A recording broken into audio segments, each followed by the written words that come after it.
issues. I believe we have everybody, although Commissioner Juarez may be in and out as he indicated. But so we'll call the meeting to order at this point, and the first item on the agenda is agenda review and approval. Are there any commissioners who have questions or revisions to the agenda that we received?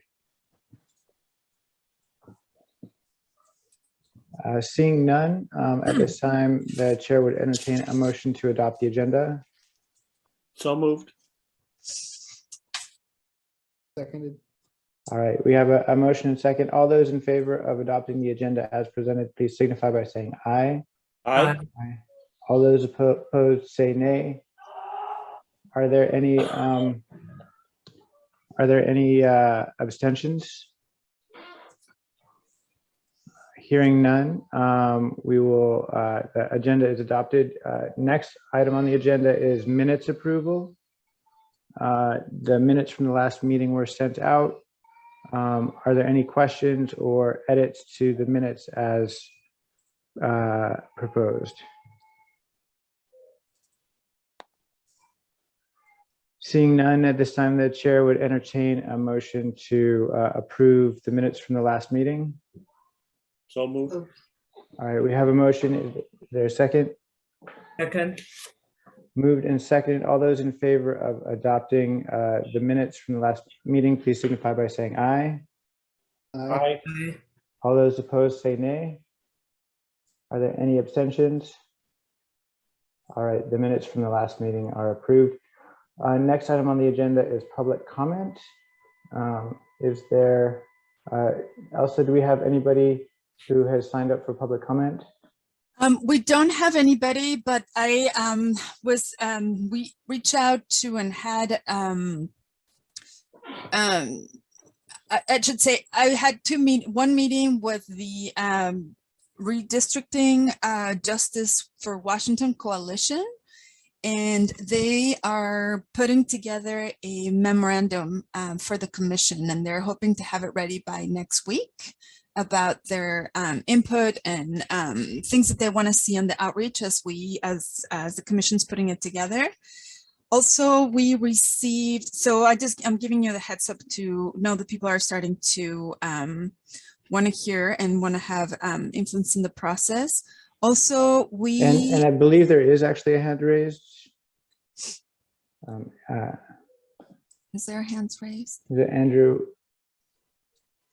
There is. Is it? I can't see. I saw on the bottom an indication that Andrew Hung had raised a hand. Oh, I think it's gone, isn't it? It's still on there. Okay. Really? Oh, there it is. Oh. You know, we can't see the whole screen going down of who all is present. Yeah, let's see, what is that? Logan, can you help us figure that one out? I see now Andrew Hung there, and I think he's got his hand raised, so I think we'll go through the process. Commissioner Rory, I think you are muted. Andrew is recognized to speak.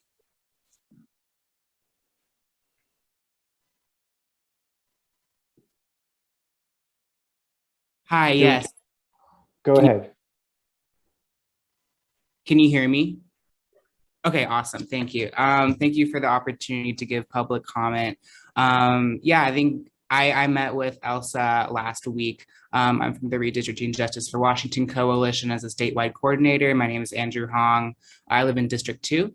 And yes, we will be meeting with our coalition members to create a memorandum on how we would like to see the commission proceed with public input and creating that process.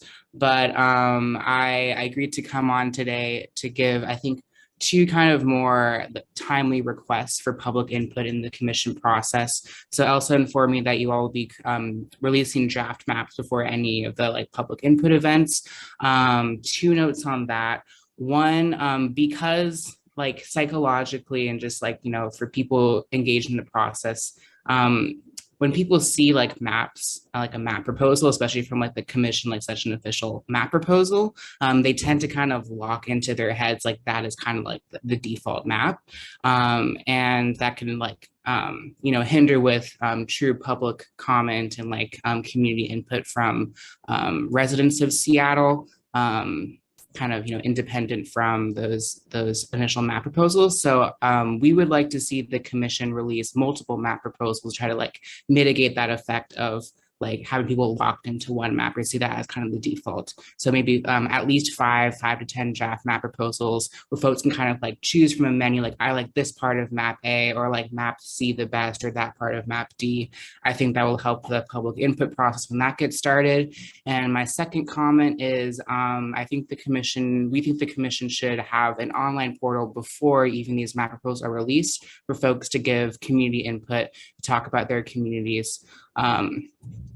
So those comments can be implemented in those first draft maps, and also just for folks to start engaging with public input, and also maybe seeking records from the county commission redistricting process, or also the state redistricting commission, to incorporate Seattle area feedback and from those commissions into those first maps. Thank you. Okay, yeah, thank you so much to Andrew Hong for that comment. I believe Commissioner Nichols had a hand raised. I did. Andrew, I'm not familiar with your coalition. Could you, in 30 seconds, tell us just a little bit about who you represent? Yeah, of course. And I'll also put the link in the chat. We are a coalition of 25 organizations, including ACRS, the Seattle Urban League, Tacoma Urban League, Planned Parenthood, Fixed Democracy First, and many others across the state of Washington that advocated throughout the 2021 Washington statewide redistricting process for fair maps, and especially maps that empower communities of color across Washington state for the congressional and state legislative level. And our campaign, engaged community across the state, especially communities of color, through a grassroots process of community mapping and feedback to come up with our own map proposals, and also organize folks to testify at the redistricting commission hearings. And we're now that process is basically finished, we want to shift our focus over to local redistricting efforts like in the city of Seattle. Terrific, thank you. And just as a FYI, I believe that we're intending to release 4 maps initially. So your initial concern about there being just one, I don't think will be an issue, will be a problem. Perfect, great to hear. Yeah, thank you so much for that comment, Andrew Hong. And I did want to maybe see if Ariel Schneier could provide some background on the extent to which we as a commission are, what does the charter require in terms of the process where a consultant comes up with maps, and what aspect of that is subject to change in conjunction with comments along the line of what Andrew Hong has requested. Ariel, are you able to respond to that? Yeah, 1 second. Let me just pull up the charter. Let's see here. So the charter actually does have some language about redistricting and what's to be expected. So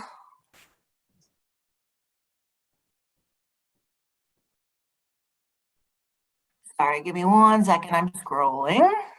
Okay, here's the language, and it's for those of you following along, it's in the Charter of the City of Seattle, Article 4, Section 2, Subsection 3. So these are the provisions about what the charter expects for the district boundaries. District boundaries shall be drawn to produce compact and contiguous districts that are not gerrymandered. The population of the largest district shall exceed the population of the smallest by no more than 1%. And this is the language I think that is on the comments presented this afternoon. To the extent practical, district boundaries shall follow existing district boundaries, recognized waterways and geographic boundaries, and Seattle communities and neighborhoods. In drawing the plan, neither the commission nor the districting master shall consider the residence of any person. So those are going to be the considerations to keep in mind when drawing up those initial maps. And so I guess my question was, so I had been under the impression, and maybe it was, I haven't looked at this closely enough to understand that we might, that there were some expectations that we have districting master, which we're now calling a districting consultant, create a set of maps before we entertain public comment. But is that, if as a commission, if we chose to solicit public comment before any maps at all were proposed, is that something that we would have the capacity to do? Legally speaking, yes, that's fine. Okay. All right. Well, that's helpful to know. Obviously, we would so we will certainly take Andrew Hong's comments under advisement. Is there any other public comment or any other commissioner who wanted to speak to the comment made by Andrew Hong? All right. Oh, Commissioner Juarez. Yeah, I'll just say really briefly, I think this was, going back to our last meeting, a critical component of when we were working with our districting consultant around ensuring that we had the variety amongst the 4 maps that we contracted to create, that the 2 polars of those gradients that we agreed to were diverse enough that the middle 2 sets of maps wouldn't lock us into 4 really similar maps. Our hope, I think so far in that conversation, was to get something really fruitful within those 2 in the middle, if we're looking at it as a spectrum. Right. All right. And Elsa, Commissioner Nichols. Yes, the reading, thank you, Ariel, for the reading of that part of the charter, which talks about other districts and trying to be coterminous with other. The Seattle School District has 7 districts. And I'm not at all familiar with what process they use to update those, if they go through a similar process to what we do, who has the power to draw those districts. I'm wondering if staff could take a look and report back to us at some point how they do that. And that might be something that we would take a look at some point in our process. Thank you.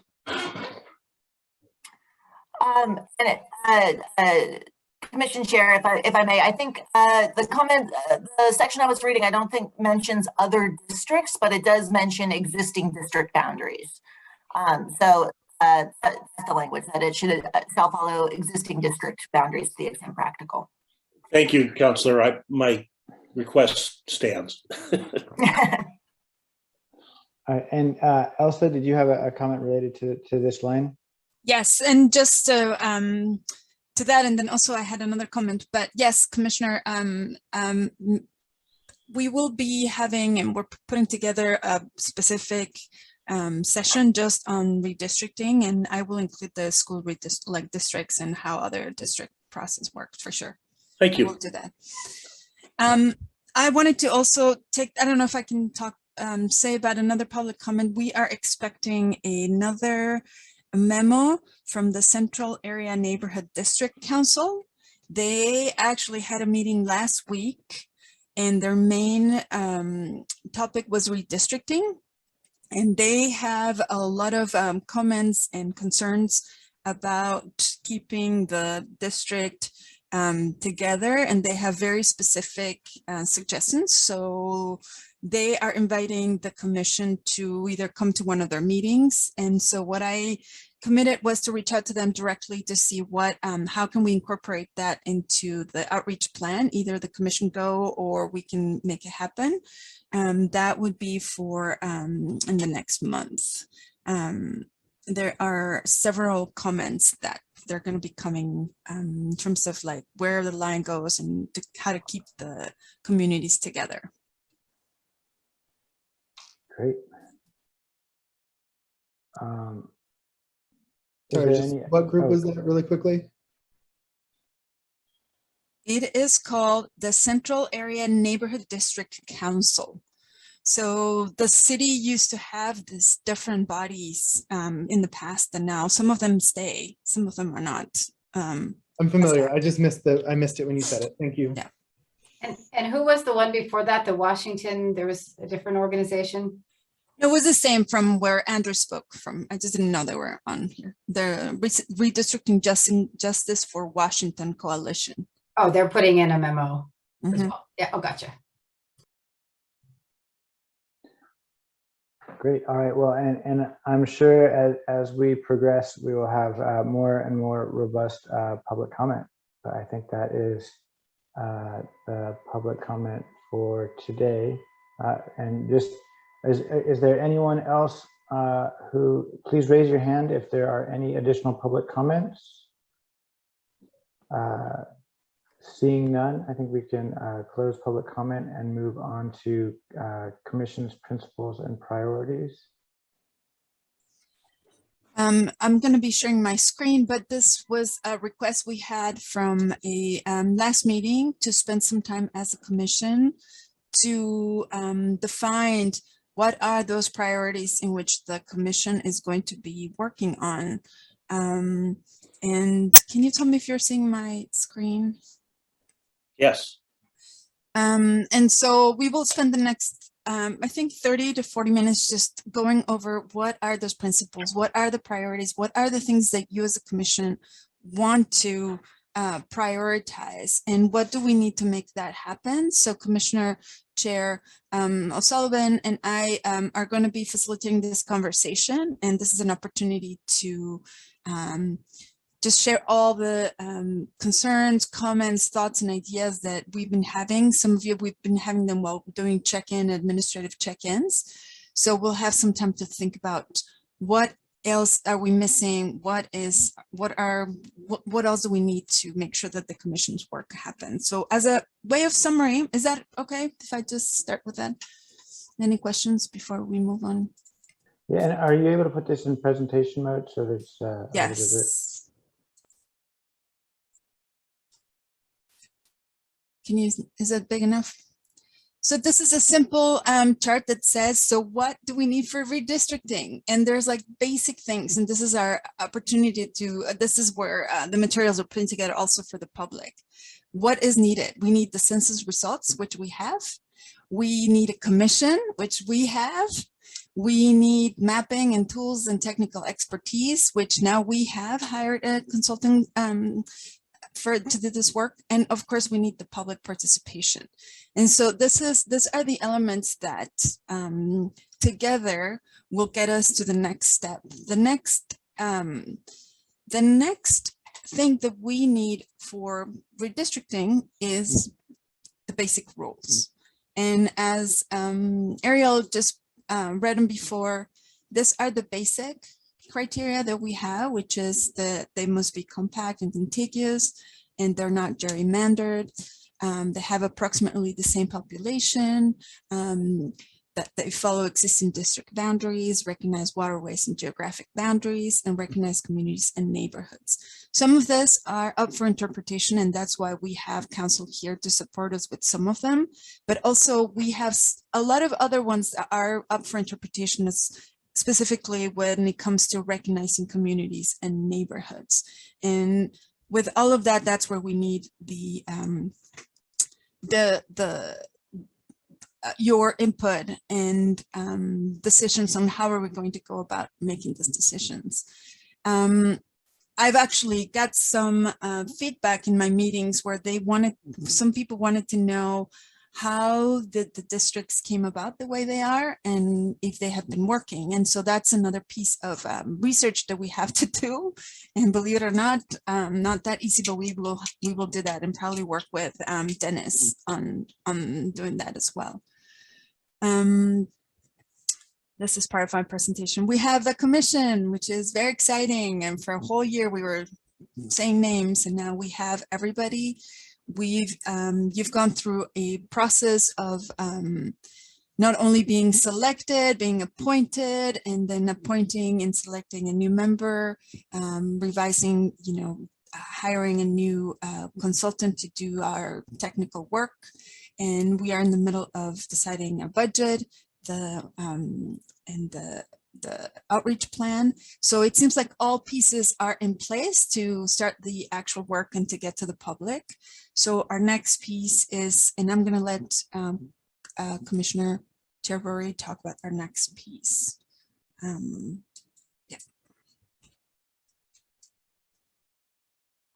All right, so there's been a lot of ideas about the different components of what we need to do as a commission.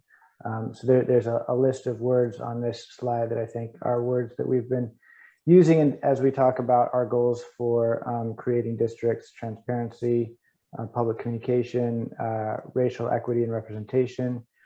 I think as some commissioners have indicated in previous meetings, we need to make this a little bit more concrete. And so today is our opportunity for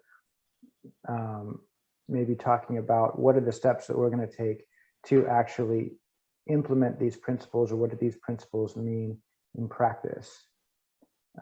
So yeah, Elsa, if you can move to the next slide. So this is an opportunity for the commissioners here to talk about what what are the steps that you're hoping to take as a commissioner, or that you're hoping that we take as a commission to ensure that we are living up to the principles, and that do you have some ideas about some of those principles and ideas that were in the previous slide about which of those principles should be prioritized? So this is sort of an open discussion. This is an opportunity, and I'm hoping to hear from folks about what you think about this. So and let's see. Yeah, so this slide lists that some of the specific principles that we've talked about, and now we have an opportunity to think about how we're going to implement those principles. Is there anybody who and maybe so I'm happy to call on somebody if they raise their hand. If nobody raises a hand, I will maybe call on Commissioner Juarez, because Commissioner Juarez, I think you've talked to a lot of folks and thought a lot about how to ensure that we're living by these principles. Do you have any thoughts on this? Sure. I mean, it's only fair that the guilty party goes first. I'm having a hard time seeing the screen because it's in, I think, presenter mode also, so I can't quite see what it says under what. But I will say, for me, making sure that we are transparent with each other about the values that we are using as individual commissioners to evaluate the maps and evaluate and receive public comment is really important, both for us to understand how to work with each other, but as well as having the public understand what moves us and what they need to speak to, right? Because as I imagine a member of the public is coming here, they're going to want to know, like, in any lobby situation, how do I speak to that person's values? And I would love for us to be transparent with folks after we've had some time to really say, here are my 4 or 5 top screens that I'm going to be using beyond what's dictated to us in the charter, right? Because we all have to consider the geographic boundaries, the compactness, the population. But I think these values are really critical. And so is this, Chair O'Sullivan, is this kind of the conversation that you're looking for? Yeah, this is exactly the conversation I'm looking for. So yeah, so if you have do you have some priorities or sort of ways that you're coming to this that you would like to share with us? I'm hopeful that we can work it out together and brainstorm. But for me, I know that making sure that communities of interest are represented and that their voices are represented in the final maps is going to be very high in my priority list, as well as making sure that public services and public assets are taken into account in these districts, right? So that's mindful of where we have parks and libraries and things that build our social infrastructure are mapped out in these maps as well. because that's how people move and how people live their lives. The other piece is that, like, you know, the transparency portion is really critical in being able to explain how we are making these decisions. And then lastly, I think for me, just off the top of my head, making sure that we are communicating back what we have heard, right? So the public process, beyond just receiving it through this video, but making sure that our written comments are able to be shared back out to the public, making sure that the public has the ability to look through those comments as well easily is really important for me. So I'll just. Yeah, thank you so much for sharing that. I think that's I think those are all really helpful. I'll note that I predict that one of the difficulties that we may have through this process is ensuring that a large number of groups from the different communities are actually engaged. There are other processes, maybe the state redistricting process, where there are more people who are likely to be engaged. And I think, so I think one of the challenges that we might face is ensuring that that we are able to receive comment from a wide range of folks, not just because there may be fewer people who are aware of this process and know what the potential impacts of the process might be. So I think what that means for us is that we're going to have to work really hard to ensure that we're doing the outreach necessary to elicit the input and the comments from a broad range of folks. Commissioner Shaw? Thank you. This is great. I'm glad we're having this conversation. I'm trying to put my thoughts in order here. I guess one thing along transparency, and it kind of goes with, there's a comment about something about prevent, eliminate biases. And we should do that to whatever extent possible, but we all have biases. So to have the transparency and the open communication with each other and with the public to be able to call each other out, not call each other out, but like a nicer way of putting that, but reflecting on whatever bias that somebody else might not see, right? To be able to have that trust among each other, because a bias is a bias and you don't always see it yourself. So I agree, just as much as we can, to just have trust in each other and talk to everybody with respect, but feel like we can have those difficult conversations. I'm challenged at how we prioritize what a community of interest is and how we would handle. You'd want to take in all, I think overall we all want to take in as much community comments as possible, but if they're in conflict with each other, that's when it gets challenging, right? So how do we prioritize who's a community of interest, and what do you do when there's conflicting suggestions and comments? And I don't have a great answer to that. I'd love to know what other people think, especially how, maybe how other commissions have defined in the end what the community of interest is. And I think just like overall as a priority for me, I mean, some of what we have laws to follow as far as what the districts need to look like. But I think that we've all said in the past that, race and social equity is a really high priority for all of us, and keeping, and how that fits into being a community of interest.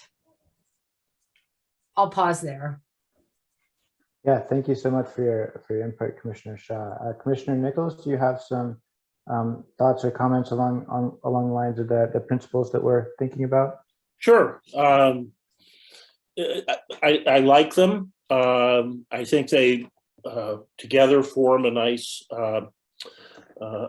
set of principles, values for us to engage with. I was very pleased to see start with diverse and open input and then move toward narrowing options. I think as a process that That's makes me happy because I think it's the one that's most likely to lead to success in concluding our work in a fairly timely manner.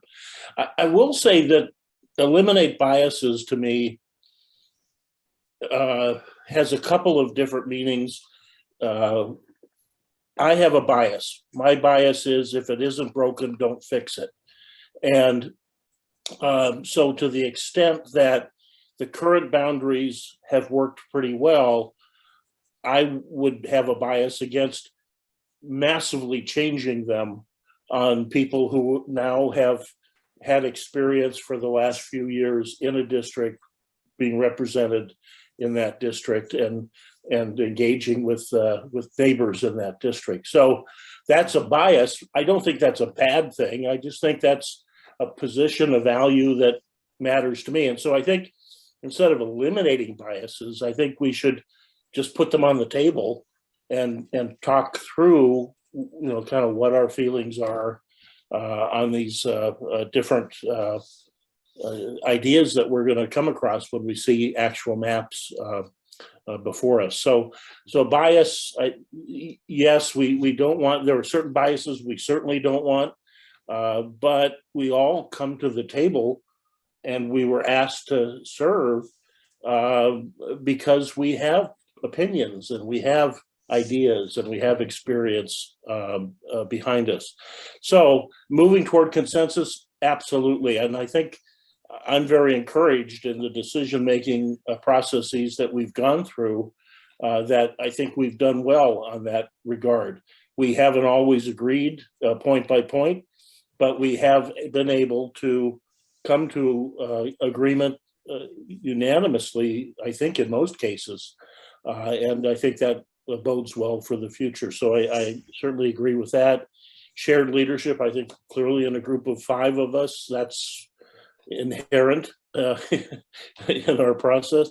And transparency, open communication are absolutely essential. And I think we practiced that, and I think we've now got a track record. So I like these. I think they make a nice package of principles and values that we should keep in mind as we go through this. Thank you. Thank you, Commissioner Nichols. And I'm going to recognize Commissioner Malaba in just a minute, but I wanted to respond briefly to something Commissioner Nichols said, which is sort of the idea of if it's not broke, don't fix it, and understanding the current boundaries. And this was also raised, I think Elsa raised this as a question that had been raised in the past, which is how did the existing boundaries come about? And so my understanding, and I'm happy to be corrected for anyone who is more familiar.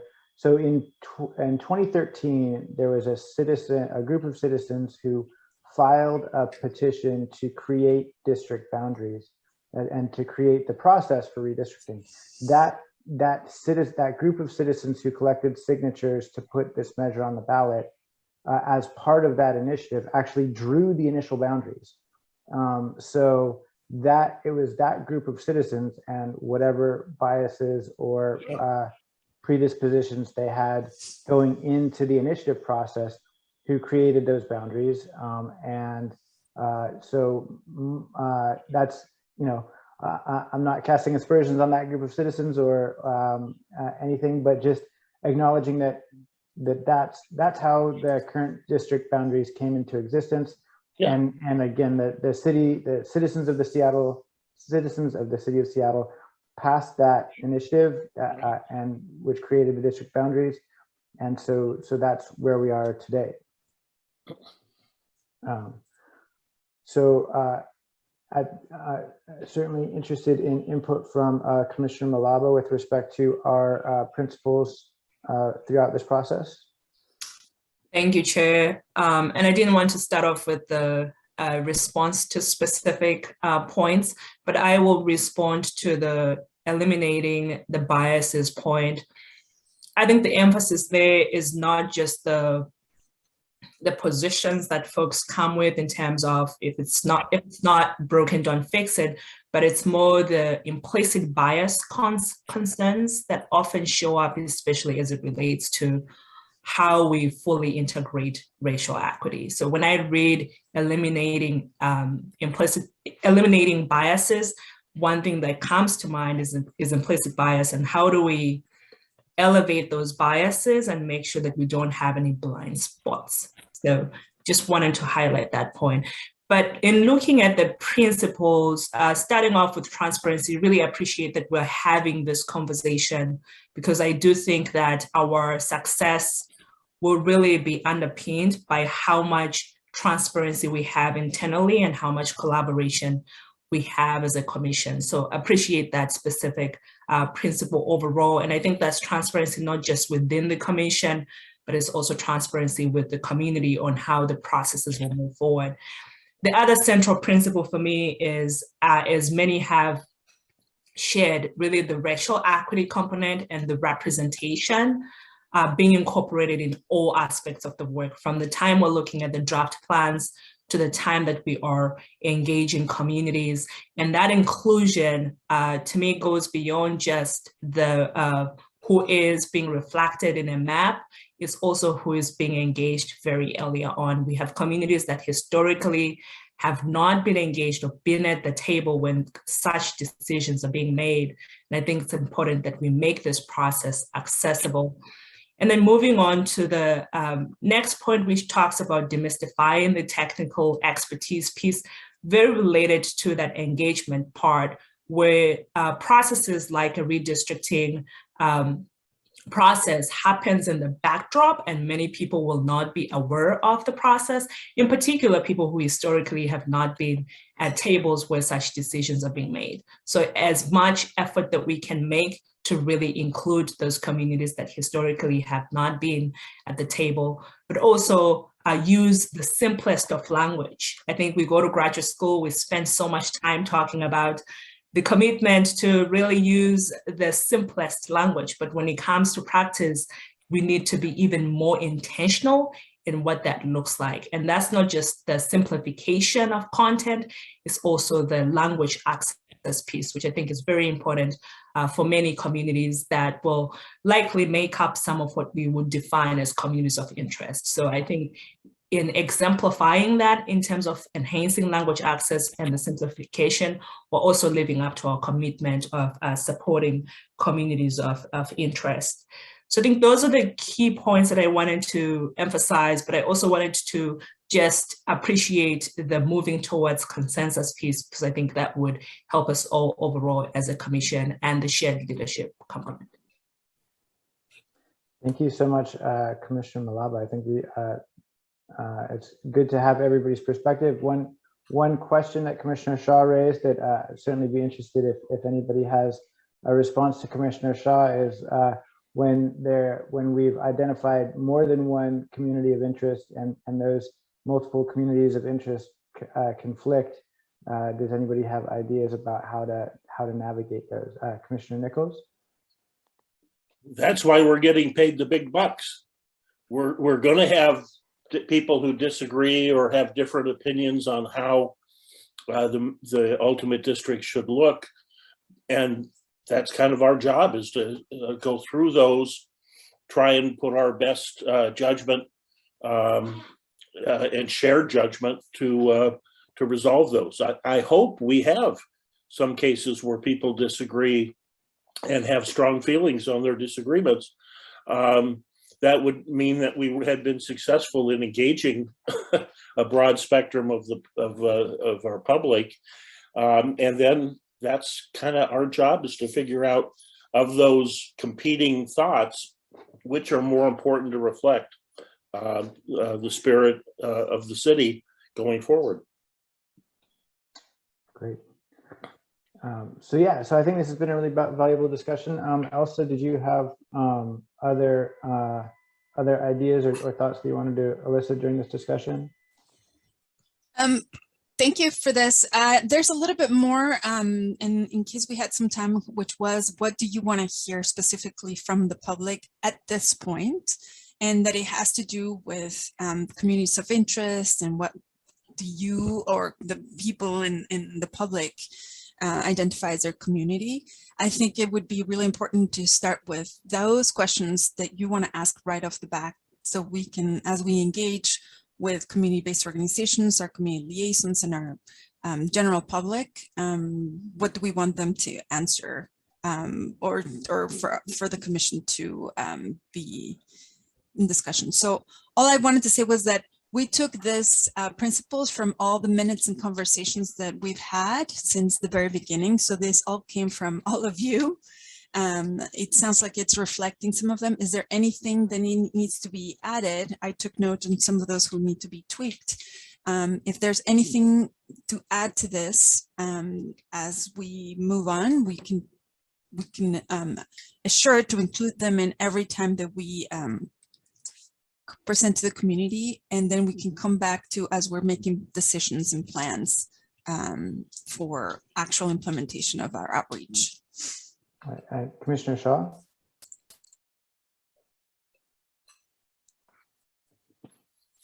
All right. Just as a suggestion, instead of eliminate bias, we might say recognize bias, because I think Commissioner Malaba and I were kind of saying the same thing about implicit bias, and recognizing that we all have it, I think would maybe clarify that point a little bit. And thank you, Commissioner Nichols, about your reflection about how we would handle, sort of conflicting choices, I would say. I guess that just gets back to transparency and values again to me, that these aren't decisions we want to be making just in our head. And so if we go back to the values when we get in those sticky situations, hopefully that helps.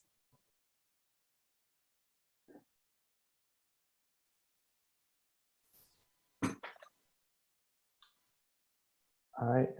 Were there any other? I wanted to make sure that we heard from all the commissioners on these principles and ideas before we continue on. And obviously, we're gonna these are going to be ongoing discussions throughout the process. But it's helpful to see where we're at as a starting point. Commissioner Malaba. Thank you, Chair. I think the other principle to really consider is being clear to the community about the points of influence that communities have, because we're hearing from a number of communities, and there will be some consensus building amongst the commission. And I do think that in being true partners with community, it's important to reflect that beyond taking input, there will also be input from the other communities. And part of our role as a commission is to provide leadership to get us to a point of consensus as a city. Thank you, Commissioner Malaba. Commissioner Juarez?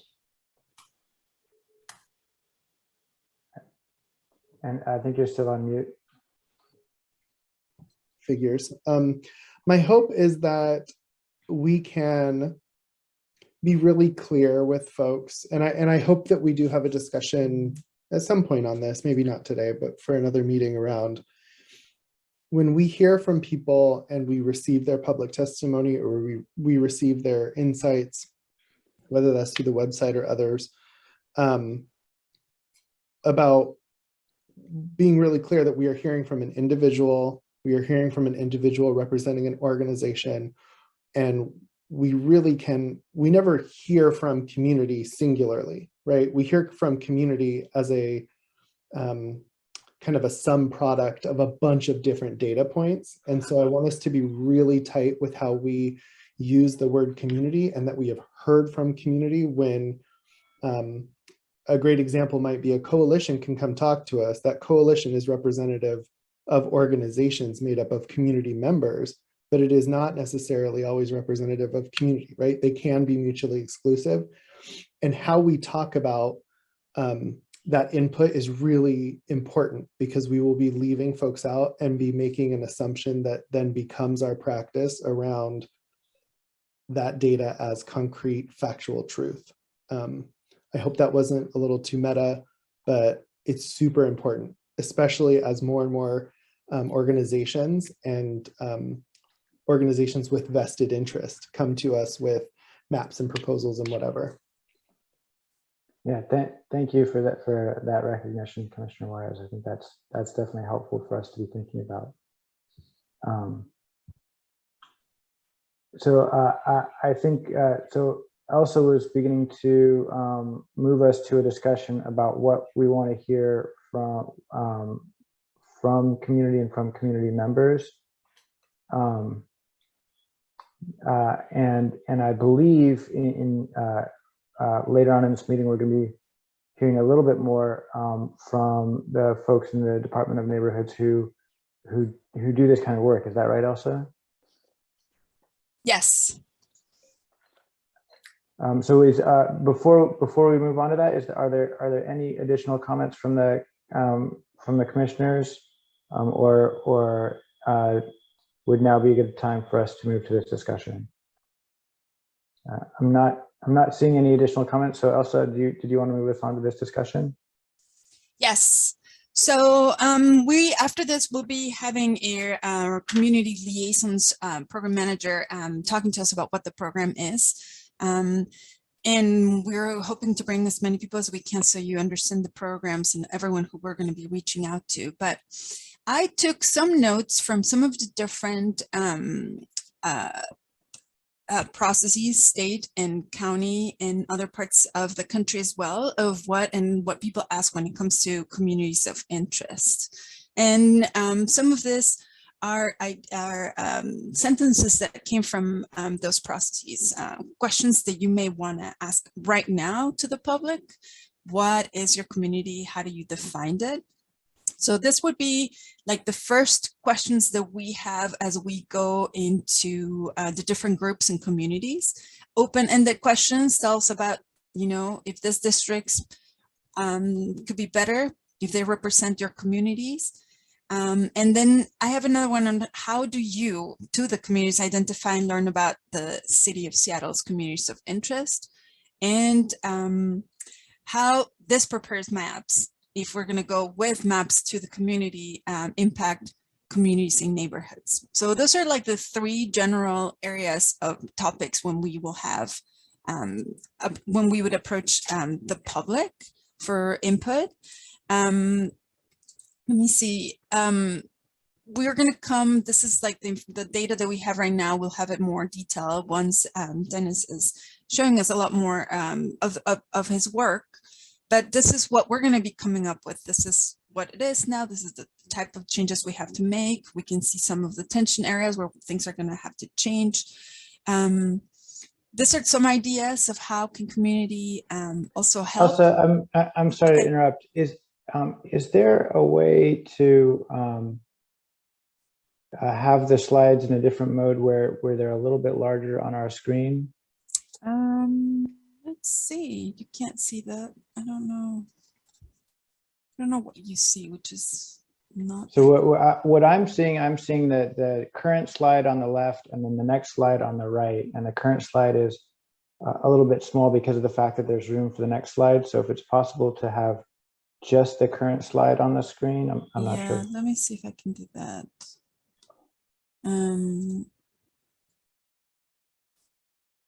Let's see. Black screen? No. I think hide presenter view. Mm-hmm. I don't have that option, so if you're using two screens, this is a product of that. You might just need to go with the screen you currently have here and pull up the magnification and make it larger. Is that better? No, that's the same. Way worse. I don't know what this is now. Oh my goodness. On the roll. Let's see if I can do that. Thank you for telling me this. I don't know how to do this. Your screen is in pause. So yeah, right now all we're seeing is slideshow, resume slideshow. I think if you resume the slideshow, then it got rid of having the next slide showing. Is that something you can see? Is it? Can you try to resume your slideshow and see what? Okay, let me see if I can do this. Is this doing it? Are you able to see something? So this different? is better. Yep. Oh, there we go. That's it. that works. Okay. Okay, so now I have no idea where I am. So Oh, no. there you go. Okay, so I was talking about the communities of interest. This is the information that we have. This is what we will come. We will show tensions and places where definitely things are going to have to change because of numbers. But because this is all a puzzle, well, will it have, and that's when we will have the different maps. This is another example of the type of description, basic questions that we can ask to the public about what is your neighborhood? How do you describe it? Communities of interest can include the neighborhood or area you live in, the people you would like to choose represented with, a local group that is brought together by a common interest. And what is that common interest? Another way is describing your community. Where do the people in your community gather or socialize? How and where does your community access services, healthcare, transportation, educational, all of it? Some examples of this can be activities and services such as shopping, schools, libraries, parks, lakes, all of this they're like the simplest ways to ask what a community of interest is. And so based on what I'm just showing you, if there's anything right now that we want to know and that you as a commission want to ask the public to help as we approach them as our first point of contact, it would be great to hear now or later and continue the conversation. Commissioner Nichols, did you have thoughts on that? Oh, No. I'm sorry. Okay. I saw you unmuted, so I made an assumption there. Commissioner Shaw? Nope, sorry about that. As a question to ask the community, do existing districts work well for you or for your community? Okay. And I think so.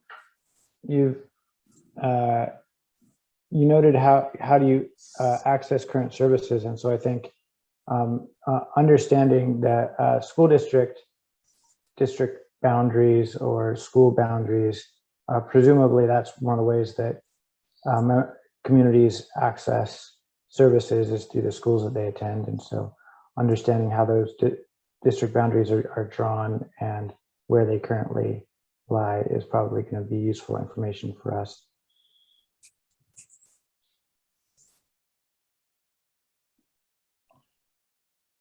No, my only concern about asking how well the boundaries work is that it will lead us into a conversation about how people feel about the council as a whole.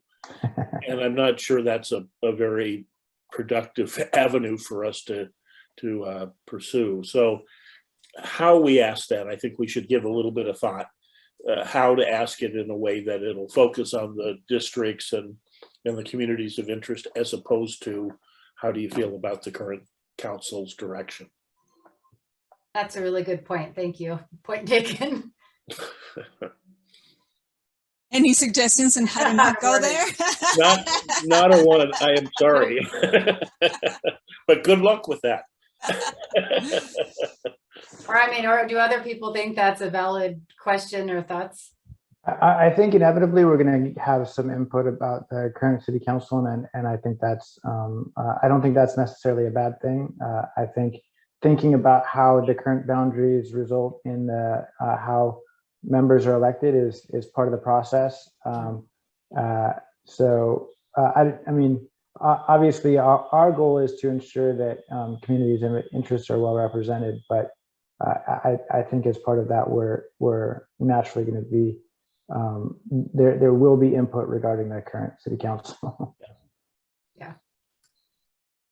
And I should say that part of the approach is also educational. So making sure that the public also have the basic understanding what differences between just in what does the council district represent, what it is right now, and what does it do? It's part of the plan.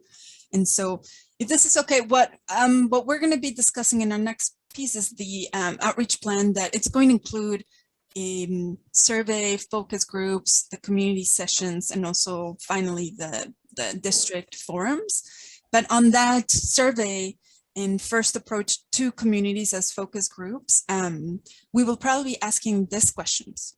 The next decision making point to be made is, are we going to come to that first session with the maps, or do we want to have them before? Yeah, and so let me make sure I understand. So you're suggesting that the question is whether the first community listening sessions are going to be after we already have 4 maps that have been created, or are we going to seek community listening sessions before any maps have been released? Is that the question? Mm-hmm. Yes. Okay. And again, maybe we can get some input from Ariel. My recollection was that there was a deadline, maybe it was a March, by which the first 4 maps have to be. It's March 15th. Right, and where does that requirement come from? Is that It's Article 4, Section 2, subsection 4. The districting master shall draw a districting plan for the city and submit it to the districting commission by March 15th of the year following their appointment. Okay, so if we were going to try to engage in a listening session before maps were released, then we would necessarily have to have that listening session scheduled before March 15th. Is that accurate? Yeah, I mean, I think scheduling the listening sessions, you need one in each district. When you have them is you need at least one after the maps are submitted. But if you want to, for whatever reason, have a listening session before the maps are rendered March 15th, you need to schedule it with enough time for, if you're expecting the districting master to take that input into account, because the districting master is going to be doing their work in the meantime. So that's something to consider. Legally, in terms of the charter, there's nothing that says you can't do it. It's just the districting master has to be able to do their job in the meantime. Right. So Elsa, let me make sure I understand. So you're hoping that the commission is going to have a decision.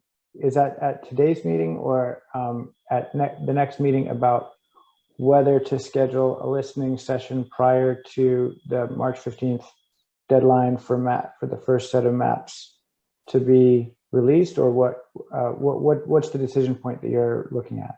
Yeah, I think in general, we won't be able to have that many sessions before March. If we want to do any meetings before we have any plans, they will be listening sessions, and I'm making a distinction between listening sessions and forums, which a listening session would be just meeting with a community group to talk about communities of interest without any specifics. And if we want to do that, we can start before we have the maps ready to present. So okay.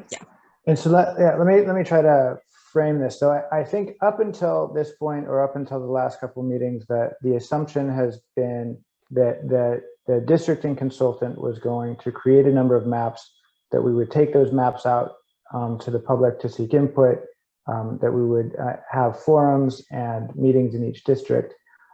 My understanding is that there's been some concerns raised at this meeting and maybe at previous meetings about how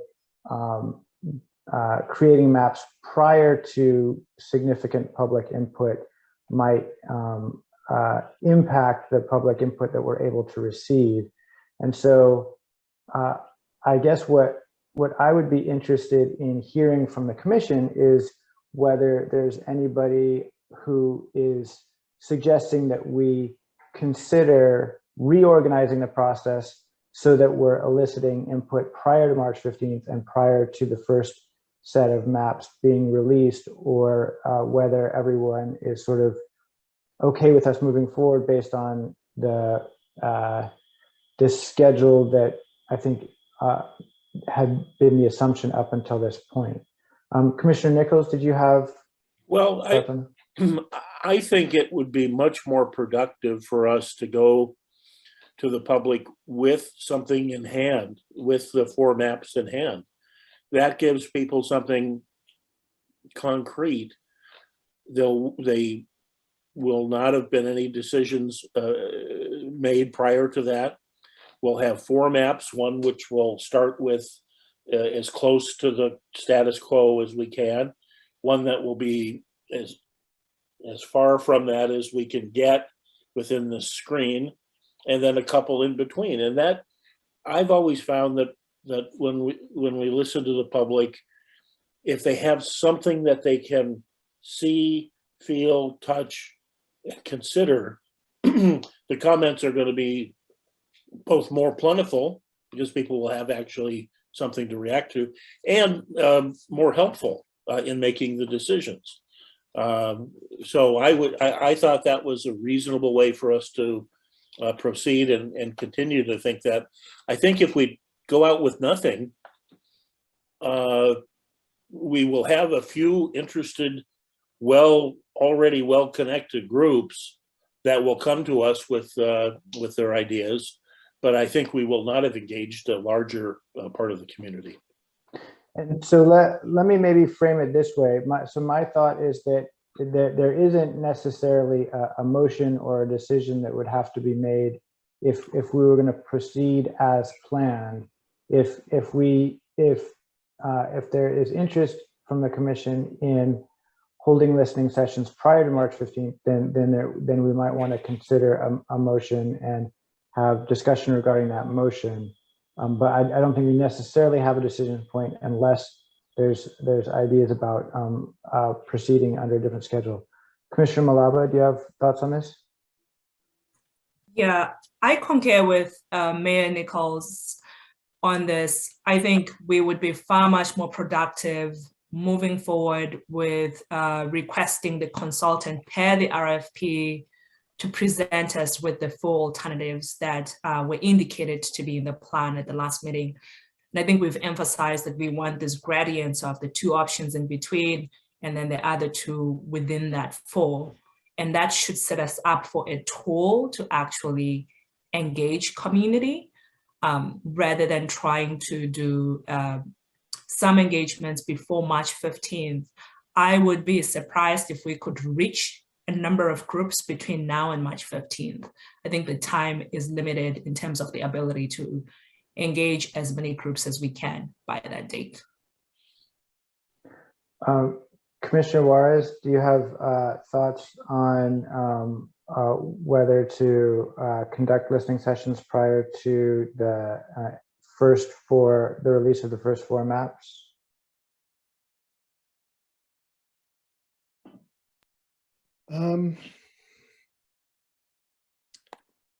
I may be wrong in framing it this way, but I feel like maybe if we are really clear with the communication to the public around, we want your input ahead of time, we value and need it, and being very open about not having the maps to comment on yet, and that we are soliciting broad values-based priorities from community members to then receive the maps after that to frame the conversation is fine with me. Yeah, I'm not 100% sure I'm following your, so are you saying that as long as we are clear with our communication to the public that the 4 maps are just suggestions and that we're willing to consider any and all comment, that you would not oppose the release of the maps prior to outreach, or are you suggesting that we do need meetings and outreach prior to the release of the maps? I think it's both and. I'm fine with releasing the maps with no large scale outreach, that it is primarily solicitation of comments, values, and feedback on broad sets of community priorities. I'm okay with that. Okay, so if I'm understanding the commission correctly, then I think we don't need a vote or decision point because we're moving forward with the process as it has been previously defined. Elsa, do you or other staff members need any additional or input from the commission in order to proceed, or is there a particular motion or process that would be helpful for you? No, I think this is great. Thank you for engaging in this conversation. Okay, and so I think we've actually only got 22 minutes left, and I think there was the intent that we would have some information about the proposed outreach plan. Is that right? Yes, we do have a Vera Nijuna, who is our program manager from the Community Liaison Program. She is going to do a brief presentation of how are we going to engage community liaisons into this program, in our outreach program. And so yes. So before we do that, I just want to make sure that we've closed all the loops on the previous discussion. Do any of the commissioners have any additional comments before we move on to the next part of the agenda? Commissioner Shaw? I think you're still on mute. Sorry, I put a question in the chat, Elsa, but I think you could just respond by email so we don't take up time here. All right. Thank you, Commissioner Shaw. All right. So yeah, Elsa, if you're able to move on to the next part of the yes, I am going to ask my colleague here, Vera, but welcome and thank you for being here. Vera is our program manager. Fantastic work that they do. And so please go ahead and take it over. We are going to be partnering with you. So thank you. And tell us, what do you do? Great, thank you, Elsa. Hello, everyone. I'm Vera Jaguna. I'm with the Community Liaisons Program at Department of Neighborhoods. We're going to be partnering with Elsa and CLs this year to help with the redistricting effort. So my goal here today is just to provide some grounding on what our program is about, how CLs work, and also provide some insight on how that's going to look like in terms of engaging with on the redistricting topic here. Can you all hear me okay? Yes. Okay, awesome. And thank you, Logan, for helping me to navigate the presentation here. So next slide, please. So just to start us off, I'll talk a little bit about the evolution of the program, how our partnership looks like with CLs, and also highlight our program structure a little bit. So our mission, the goal of the program is to pursue meaningful inclusion of historically underrepresented communities in civic participation as part of the city's commitment to race and social justice and inclusive outreach and engagement. Next slide, please.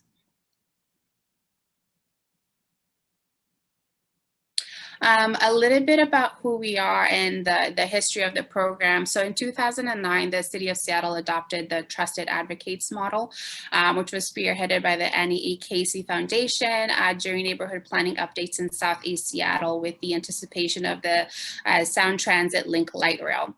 In 2010, DON formally established the Trusted Advocates model into a program called POEL, which we changed thereafter in 2017. It's what's known now as the Community Liaisons Program.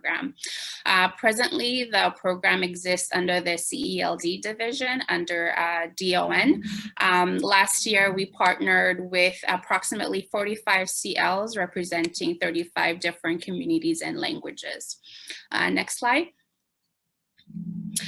So this is just a visual of the makeup of our roster from last year.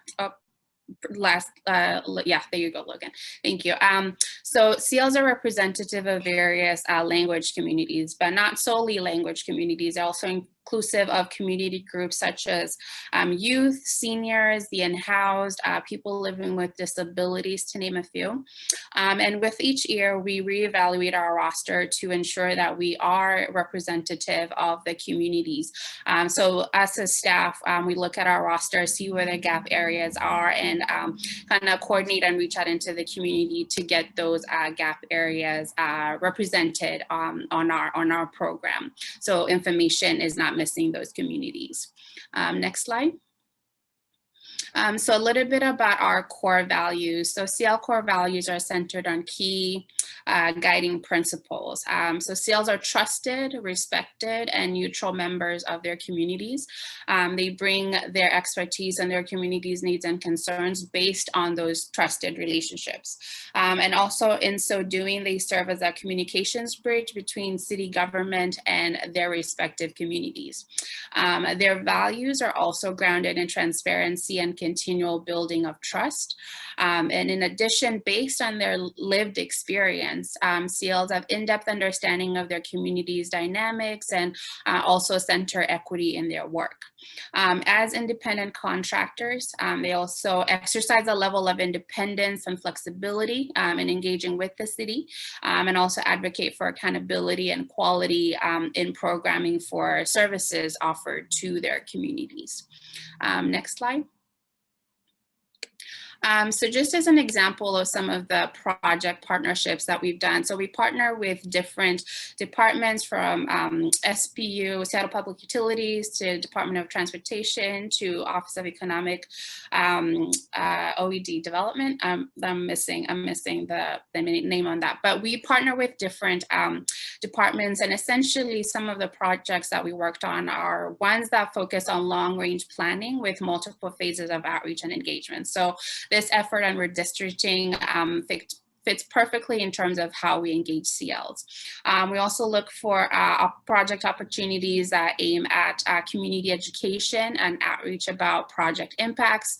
If additional avenues are around collecting feedback on development or impact of a project, if there's a certain service that the city is putting out in the community or something that is happening in the community, understanding, getting feedback from community on how they're being impacted. And also lastly, advisement and recommendations on improving a project or process. Next slide.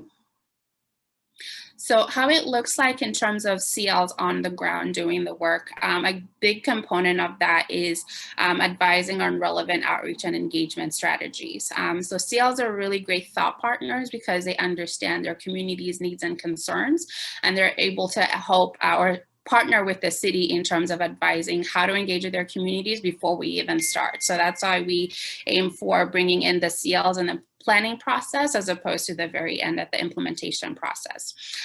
They also focus on facilitation is a big part of that. So fair and equitable facilitation as it pertains to like in-language interpretation to community groups. They also participate in community committees and advisory bodies. They also conduct outreach in various facets. So this could be going on into the community and talking about a particular topic. It could be hosting focus groups. It could be doing outreach on a survey, a host of things as it pertains to outreach. And within the city could be tied to a city policy or initiative or a project. They also work around planning and facilitating community workshops and events that parallel larger city hosted meetings. This effort with the redistricting is a great example of that. They also provide quality translation and proofreading on documents. So pertaining to the city's commitment to language access, this is a crucial part in terms of how we get information out into the community. And they also provide feedback and expertise on concerns and barriers, which again goes back to that advisory component and how critical it is to hear from them, as also like in reflection of their communities and what their needs and concerns are. Next slide. This is just a visual of who we are as a program and our program structure. So we focus on 3 aspects, which we term or coin as the soul, the heart, and the skin. So with the soul, a big part of how we engage with CLs, it's from a very relationship based angle, if you will. So when it comes to, for example, hiring and recruitment of new community liaisons, we utilize a lot of word of mouth and also relationships that folks have fostered out into the community to get the word out about the opportunity for recruitment.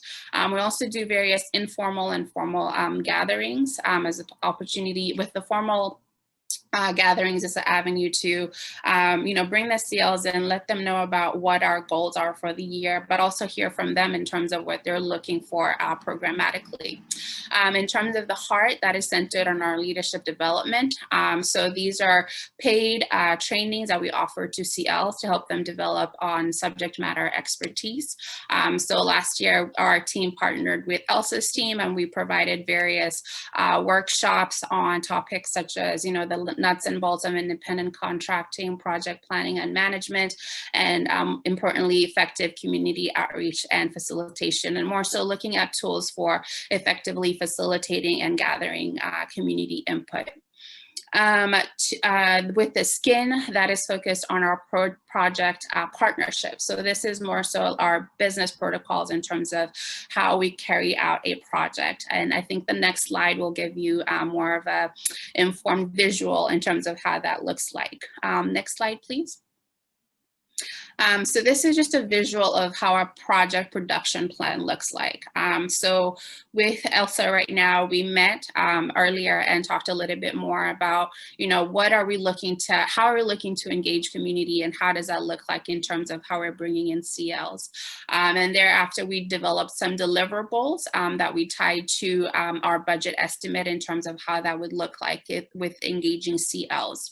Our next step, which will take place in 2 weeks, is where we will bring the CLs on board. We first of all reach out to them and ask them if they're interested on this project. Some of the same CLs that we're looking to engage had also previously engaged on the census, so they do have a level of subject matter expertise, but we're also looking to explore avenues to bring in communities that we may not have tapped into earlier.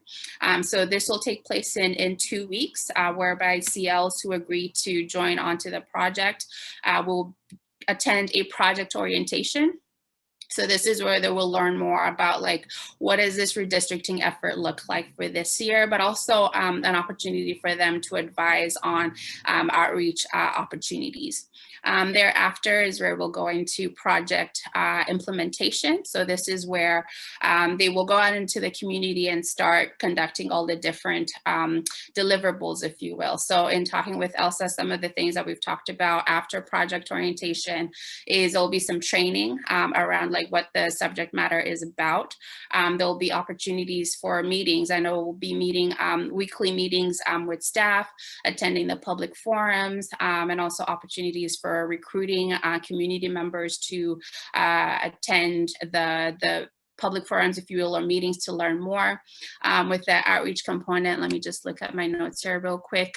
With the outreach components, there'll be recruitment, efforts around social media engagement, efforts around surveys and focus groups, is a host of various deliverables. So within this visual, it will take place within that kind of medium section of this visual.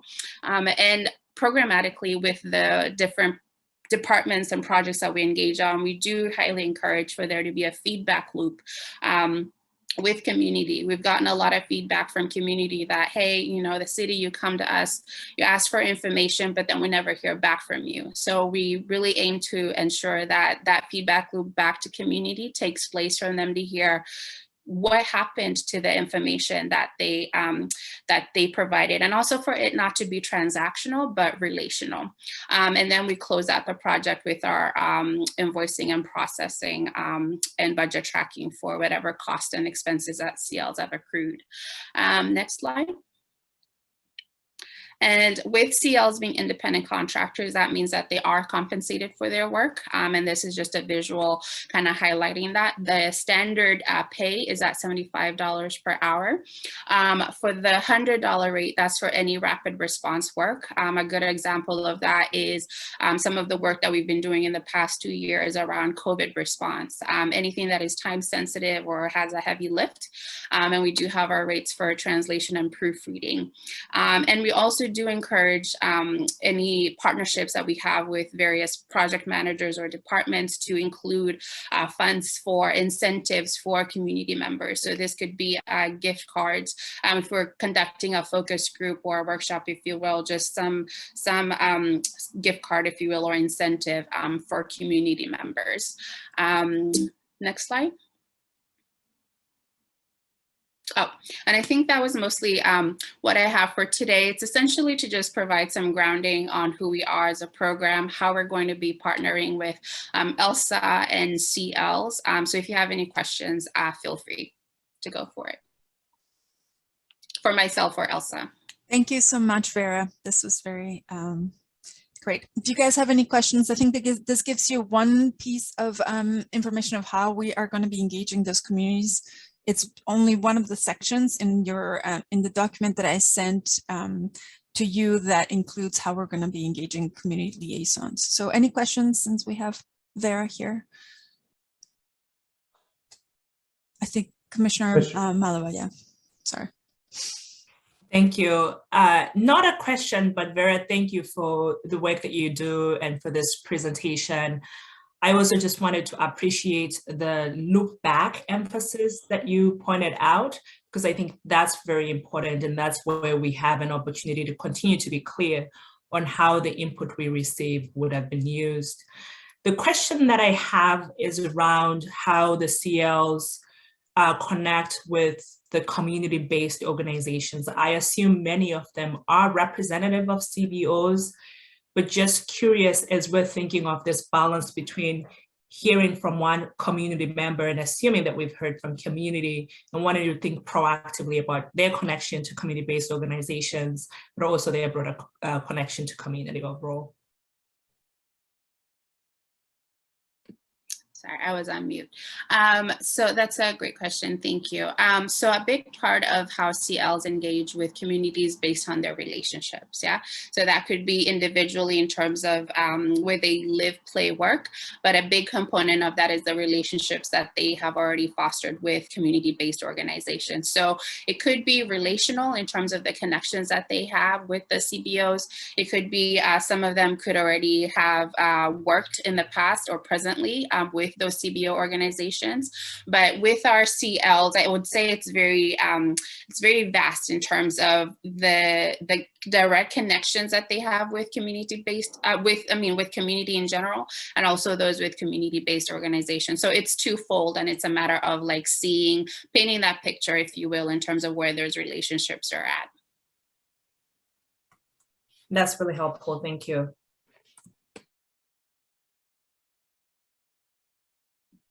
Are there any other questions for commissioners while we have Vera here? Well, thank you so much for that presentation. That is really useful information for us to have, and as we think about connecting with community. Great, thank you all so much. So I just want to note that we also have a GIS Workplan, outreach and budget continuation, and shared decision process left on today's agenda. We have 5 minutes, so I'm guessing we're not going to get to all of that. Elsa, do you have some suggestions about what, if there's anything that we can do in the next 5 minutes, or what we might save for next week's meeting? Yes, my suggestion is to take a look at the document that you have that includes the 3 sections with the GIS work plan, the outreach, and also the commission, with questions, suggestions, and after our conversation today, come back with input for our next meeting. We will also include our Dennis, our GIS consultant, on our next session to talk about some findings and more specific information on data, on tools that he was going to be looking into. So we can continue this conversation next time, and we can just plan for our just next meeting to continue.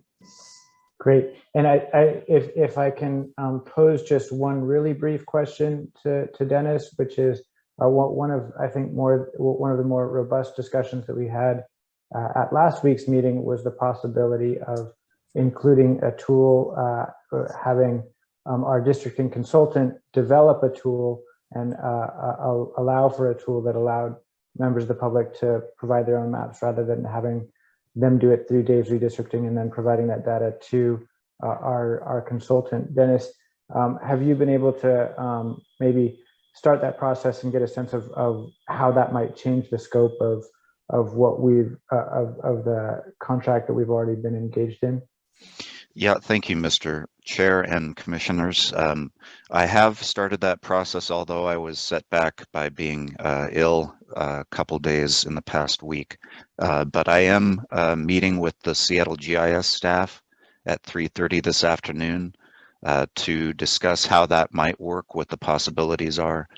So I do anticipate being able to bring you more information on that at next week's meeting. Great. Thank you so much for your work on that. That's, I think that'll be really, I think that'll be an important component of next week's meeting. Also, was there anything that we had to address at today's meeting? I guess the one item on the agenda was the process for selecting the next chair, and I will just note that I have asked Commissioner Shaw if she might be available to serve as the next chair, and she has agreed. So that certainly doesn't exclude anybody else from putting their name in for consideration, but given how the last chair selection went, I think it's helpful to know that there's somebody who's at least willing to assume that responsibility. Commissioner Nichols? I'm just going to say, if we have a willing victim candidate, I think that's great news. And I will second the motion. Great. Well, I don't think there was anything else that we had to get done at this meeting. Elsa, was there anything else before we? No, just to note that our next meeting will just do you do the official voting for the chair, and then we will have to revisit again our schedule for the next meetings. And as we do outreach, it's going to start looking different because of some of the sessions that we will have with community. So we'll have it in different times, and who attends and when and how. That might look different. I think we schedule until February, but you may get an email from us starting to look for options on how will March and April will look like. And I know some of you are busy with some legislative stuff and other commissions and commitments. So just to look out for schedule requests from us. All right. Terrific. Yeah, thank you so much for that, Elsa, and thank you for organizing our work over the coming months. That's helpful. Is there anything else that anybody wanted to note before I entertain a motion to adjourn? Any other comments or questions or issues to raise today? Seeing none, seeing none, at this time the chair would entertain a motion to adjourn.